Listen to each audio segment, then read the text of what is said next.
ما آینه ایم. دانایی رو در صورت من میبینن مردم. احمقن. من آینه ای هستم که مردم خریت خودشون رو ببینن. ما برای موفقیت فقط کافیست که چراغ را روشن کنیم، اما دیگران برای موفقیت باید چراغ‌ها را خاموش کنند. این است فرق عقاب و خفاش. یعنی ما فقط کافیه که اینفورمیشن به مردم بدیم، اطلاعات درست به مردم بدیم. خود اینفورمیشن موشن تو. اون میگه خدا هست، میگیم کو. اون میگه خدا نیست، میگیم اگه بود.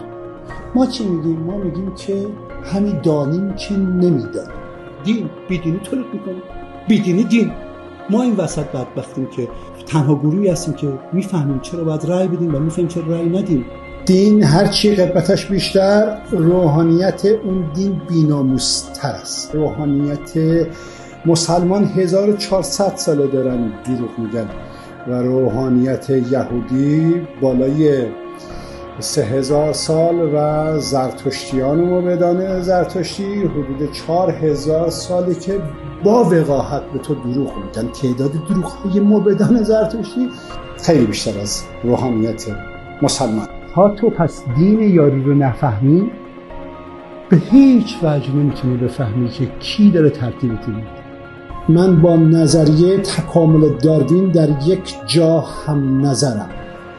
جهان سیاستمدار ندارد، همه مقلد سیاسی. همه سیاستمداران جهان بی‌ناموسن، کثافتن، دزدن، مگر خلافش ثابت کنه.